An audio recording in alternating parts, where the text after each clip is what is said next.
سلام سلام يوتيوب لو ما أنت إذن لهم أنا مس أتيرا تي في زوجية لايك ناشير سبسكرايب وقارهم يترسل لو ما أنت لا توصلوا عالمنا زوم نقرأ زيهم ليه تقول نيرمسي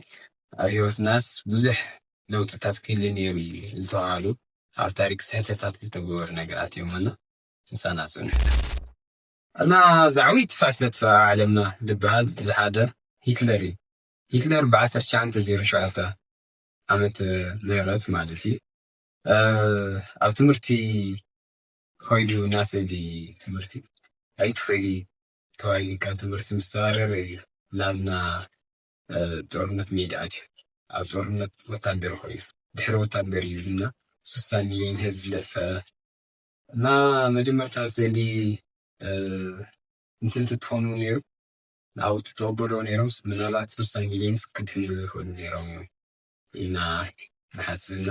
ካብዞም ዓበይቲ እንትፋእታት ተጠፍኦ ሓደ ሚስቴካት እዙይ ቁጥር ሓደ ልቕመጥና ይወስ እዩ ኣና ክቡራት ፋሚሊ ኣብ 1867 ዓመተ ምህረት ዝተፈፀመ ዓብዪ ጌጋ ነይሩ ብ7.2 ሚሊዮን ዝተሸጠ መሬት ሩስያ ለአሜሪካ ዝሸጠትሉ ማለት እዩ እዚ ቦታ እሱ ኣላስካ ይበሃል ኣላስካ ኣብዚ ሰዓት ኣሜሪካ ምድረ በዳ እዩ ኢላ ሩስያ ለአሜሪካ ትሸጠላ ተላ ኣሜሪካ ኣብዚ ሰዓት ና ዓብዪ ና ወርቅና ና ነዳጅ ክምችታ እዩ ኮይኑ እኒኦ እና በተለይ ኣብዚ ሰዓት ና ወታደራዊ ስትራቴጂ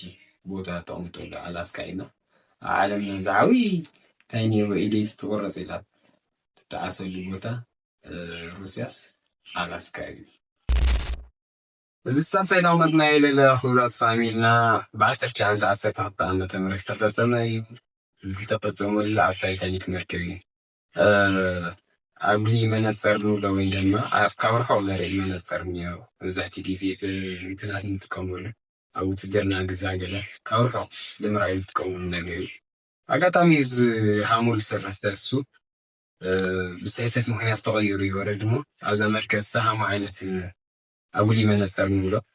በአማርኛ ቃል የምለፊል ተጋየ ትግርኛ ብዙሕ ይጎልጎል በአጉሊ መነፀር ሰአን ምርሳዖም ማለት እዩ እሱ ብምርሳዕ ምክንያት እዚ በረዶ ግግር ክትጋጭ ኽኢላ እያ እና እሱ መሃለይ ነይርስ ቢያንስ 5,000 ህዝብስ የሞት ነይሮም ኢሉ ይሕሰበና ዝዓብዪ ስሕተታት ሓደ ዞዝኒ እዩ እና ኣብ ነበር ራብዓይ ዳውመጥና የለን እና ኣሌክሳንደር ፍሊሚንግ ዓብዪ ስሕተት ማለት እዩ ብ1928 ዓመተ ምህረት ዝተገበረ እዩ ዝብል ኣብ ላብረት እሪ ለቕመጦም ባክተርያታት ኣብ ባክተርያታት ከስተኻኽል ኢሉ ብስሕተት በርሊ ዓፀይ ወሲስ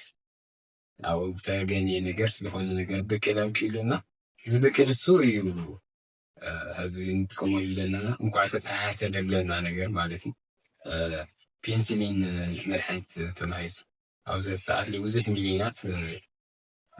ከድሕነና ዝኽኣለ ነገር መድሓኒትና መጀመርታ ብስሕተት እዩ ዝወዱ ነይሩ ከምዚ ዓይነት መድሓኒት ተፈጠረ ኣብ ሓምሻይ ዳውመጥና የለን 1812 ዓመተ ምህረትና 1941 ዓመተ ምህረት ኣብ መንጎ ናፖሊና ኣብና ሂትለር ዓብዪ ሚስቴካት ዝተሰርሐ ወይ ድማ ዓብዪ ስሕተት ዝሰርሐ ኢሎም ዝሓስብዎ ኣብ ሩስያ ኣብ ክረምቲ ጊዜ ክወርሩ ዘሎ ጊዜ ኢና ኣብ ሩስያ ኣብ ክረምቲ ጊዜ የኾነ ሓጋይ እኳ በረዶ ዘሎ ናይ በረዶ ግግር ክምችት ዘለዎ ቦታስ ኣብ ክረምቲ ማልገደደ እዩ እና ብዙሕ ወታደራት ዓብዪ ውድቀት ና ሂትለርና ናፖሊን እንደኾነ ኣብ ሩስያ ብክረምቲ ዝወረሩ ወራሪ ኢና ኣብዚ ብዙሕ እልቂት እዮም ተፈፂሞም እዚ ክነኩም ተለኹ ግን ናብ ሩስያ ድህነት ግን ክንርሳዕ ይንኽእል ኢሉ ማላ ክልና ዓብዪ ስሕተታት ካብ ዓለምና ተገበሩ ነገራት ሓደ እዚ እዩ እና ኣብ ሻድሻይ ዳውመጥና ክቡራት ፋሚሊ እና ቱረይ ፈረስ እዩ ግሪክ ዓብዪ ስሕተት ዝሰርሑ ሽካዝ ዓብዪ ስሕተት ዝሰርሑ እዮም ማላዝለ ግን በቃ ዓብዪ ውድቀቶም ና ግሪክ ብትሮይ ከተማ ዝተፈፀሙ ዓብዪ ስሕተት እና ቱረይ ፈረስ ዝብሎም ጊፍት ተባሂቦም ነይሩ ኣብ ብዙሕ ወታደራት ገይሮም ግድግዳ ነበረ ሓምና ሃረር ግን ንብላ ኣለና ሃሙ ዓይነት ግድግዳ ነይርዎም እሱ ብስጦታ መልክዕ መሲልዎም ዝመፀ ካብኡ ዞዝኒ ታሪካዊ ብሰፊሕ ክመፀ ኣለኹ ግን ዓብይ ስሕተታት ተሰርሐ ዝፈረስ እሱ እዛ ውሽጢ ምስ ኣትዩ ኣብኡ ብዙሕ ኣሽሓት ወታደራት ነይሮም እዞም ወታደራት እዮም ንግሪክ ዕና ገይሮም ማለት ዓብይ ስሕተታት ዝተሰርሑ ካብ ዓለምና እዚ ድማ ሻርሻ እና ዘህዝ ዘምፀምልኩም ዘለኹ ሓታ ኣለለ ኣብ ኣሜሪካ ዓብይ ናናሳ ጊጋ ዝተባሃለ ስሕተት ማለት እዩ ናብ ማርስ ክኸድ ተሎ ብ1999 ዓመተ ምህረት ማለት እዩ እና ኣብዚ ታይምስ ውስጥ እንትን ነይሮም ናብ ማርስ ክኸድ ተሎ ብሜትሪክ እና ብናይ ኢንግላንድ ሜትሪክ ዝበሃል ኣጠቃቅማ እኒአ ብክልቲኡ ገይሮም እዮም ዝዓቐን ሰዲዶም ሆነ ኣብ መንገዲ ተበፅሐ እዩ ምነባቢዎ ተኸሲሱ ብ125 ሚልዮን ፈሰስ ዝገበርሉ ዓብይ እና መንኮራኹር ለወንጨፍዎ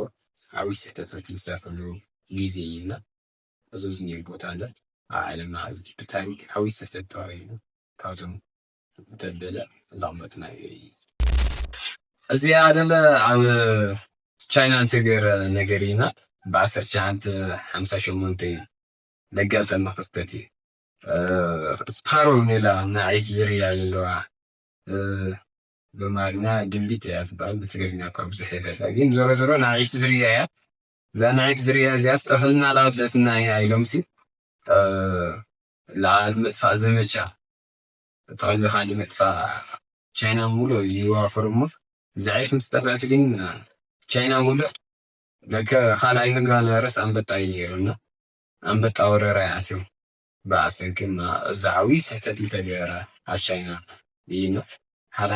ሓደ ተጥፍእ ተለኻስ ካሊእ ዘጥፍአካ ኣካል ሃምለሎስ ትፈልጠኒ ኢካ ማለት እዩና ሓደ ካብዞም ኣብ ዓለምና ዘጋጠመ ዓብይ ስሕተታት